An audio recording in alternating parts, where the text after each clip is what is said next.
And now, it's time for the news.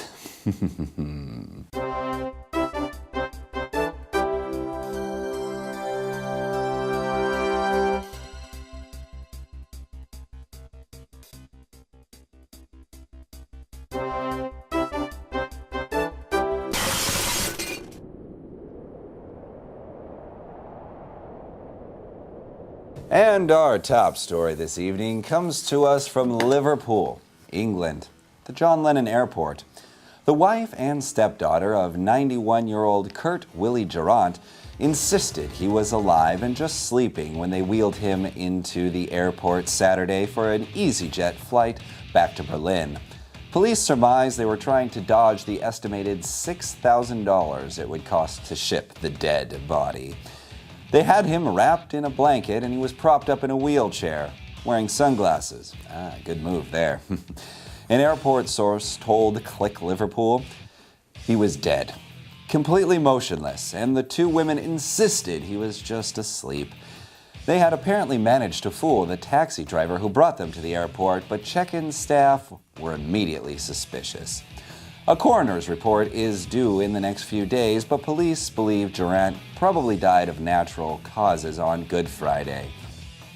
Well, I guess that's a good day to die. At his stepdaughter's home in Oldham, near Manchester. The daughter was quoted as saying, "They would think that for 24 hours we would carry a dead person? That's ridiculous. He was moving. He was breathing. 8 people saw him. He was alive. He was pale, but alive." As for her reaction upon learning her stepfather was no longer among the living, she told the Liverpool Daily Post, "I wasn't surprised. I mean, he was old. He was 91, and everybody has to go. That's why we wanted to go to Germany, because he told us he wanted to die in his country." Well, $6,000 to ship a body? They don't eat? They don't need the little almonds? God, why is it so expensive? Prices have gone up in the last few years, I tell you. All right, let's move over to China. Mr. Wang's body exploded in the cremation chamber. Holy crap. A Chinese man killed by a weather rocket was thought to have died from getting struck by lightning until his body exploded at his own funeral. Wang was attending a wake in his own home when an explosion took off half of his roof and left him dead in the wreckage. Because it was a stormy day, family members and police assumed that lightning was what killed Wang and the left side of his home in ruins. Wow, that's tricky to say. The left side of his home in ruins? The far left corner, I guess. Anyhow, however, as Wang was being placed into the cremation chamber at his own funeral, his body exploded, causing the chamber's oven door to fly off its hinges. Only then, spectators discovered a small piece of twisted metal, which led them to what really killed Mr. Wang. Ooh, the plot sickens. A small weather rocket was shot into the sky in order to break up hail into rain, but it failed to explode in the atmosphere and instead had fallen through Wang's roof and acted like a bullet, instantly killing Wang as it lodged into his body. That's some bad luck, hey? 3 years later, the Weather Bureau has only given the Wang family 80,000 yen. Don't get excited, that's only about $12,000, as compensation for their loss. Wow, I mean, what are the odds? You're at a wake, you're having a good time, and you get killed. Terrible. Tragic. Well, since we're in Japan, or in the Orient, let's go take a look at Japan, shall we? It appears at one of the old people's homes in Japan, a woman was suffering from dementia, an older lady, and a cat chewed off her toes. Yes. A cat chewed off the toes of the right foot of an elderly woman while she was asleep at a home for the aged in Japan. Workers found the 88-year-old woman bleeding from her feet with all the toes missing on her right foot. Paw prints of a cat were found leaving the scene of the crime. Oh, it's true. It's true. It's on the news. It must be true. All right, let's go down to Australia, shall we? A traffic warden slapped a parking ticket on a car that has been sitting for a few days and in violation of traffic code. He, however, forgot to notice the driver. Yes, and it wasn't until 2 days later that the driver was found dead in his car and was apparently dead at the time of the issuing officer's citation.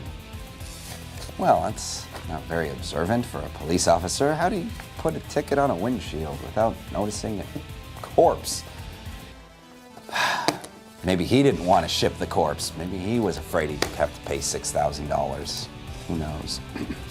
And our final story, a fun little tale that comes from Jordan. It seems a couple in Jordan each started extramarital affairs online. And this sizzling romance grew to a boiling point. And imagine their disappointment when they discovered that their cyber romance was with each other. Such a shame. Such a shame. Now, here at the Noose desk, we get phone calls from all over our wicked globe from some very colorful people trying to tip us off for stories that we should share with you. And I thought it might be kind of fun, demented as it may be, to listen to one of these messages that we have gotten. So I got our world-famous film critic, Eeek Bert of Eeek Bert and Reaper, to go ahead and sift through thousands of messages and pick his favorite. So let's go ahead and give that a listen, shall we? Go ahead and roll it. Hello? Is this the Noose desk? I have an in the Noose item. Yeah. SILF. You've probably heard of SILF. Well, just the other day they released from the 1950s the X-rays of Marilyn Monroe. Skeleton I'd like to fuck. Ooh. Boy, I like to rattle her bones. Oh, okay, wow, this is going a little too far. Too bad either. This is creepy. Have a nice day. Yeah, okay, well, sometimes we get some strange messages too. Maybe that was a bad idea. Next time I won't let Eeek Bert pick.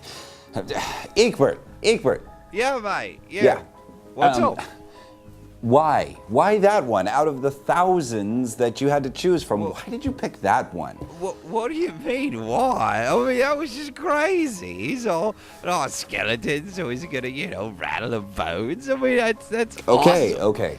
All right. Yeah, All right. Yes, it was kind of funny. Of course it was funny. It was hilarious. I mean, skeleton, Well done. Well done, Eeek Bert. Well, thank you. Thank you. Thank you. No, thank you. It was my pleasure. It was fun. Now let's go ahead and shift gears, shall we?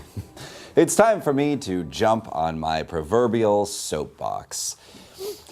Now, this is a subject that I've ignored. I've just kind of pushed it aside, hoping things would get better, but it hasn't. And with the release of this new film that just came out, I can't stay quiet any longer. I have to talk about this. Stop the remakes. Please stop. Why? Why do you there out in big Tinseltown feel the need to remake a movie that doesn't need to be remade? It's still damn good by today's standard. I mean, just look at Nightmare on Elm Street. Come on. I mean, I'm not going to go into any detail. You can read the entire review over at darkestjack.com.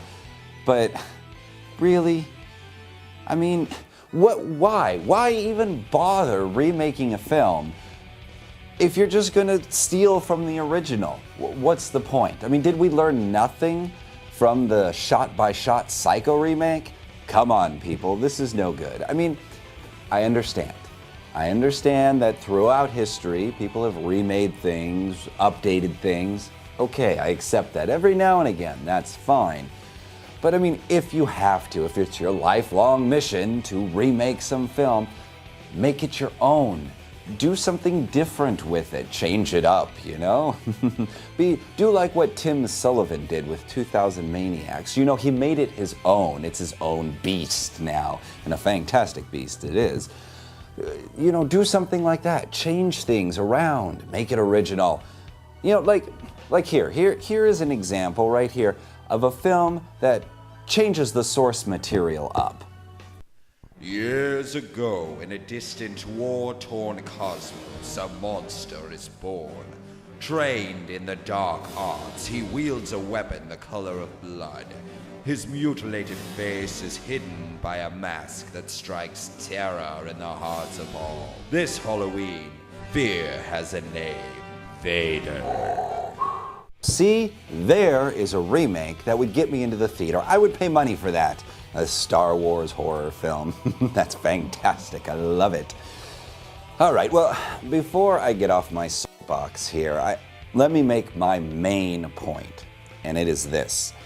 Hollywood, you're spending billions and millions of dollars on these remakes, these crap remakes, when you've got people in the underground and independent horror films that are just making amazing movies. Look at Hatchet, look at 2001 Maniacs, look at Repo the Genetic Opera, look at Infested Films. These people have talent and original stories. Why not give them some of that money? Let them make a movie, you know? But I can't just blame Hollywood, because you know what? I also blame you. Yes, because you guys are gonna go see the films. Nightmare on Elm Street opens, it's the #1 movie. Well, of course they're gonna make more remakes if it's a cash cow, if it's making money. So stop going to see remakes. Stop it. Knock it off. Don't do it anymore. Instead, you know what? Go see Hatchet 2 is coming out. The sequel to 2001 Maniacs is coming out. Infested Films. Support those movies. Show Hollywood that that's what you want to see. Maybe they'll get the hint. Thank you. And that about wraps up my rant.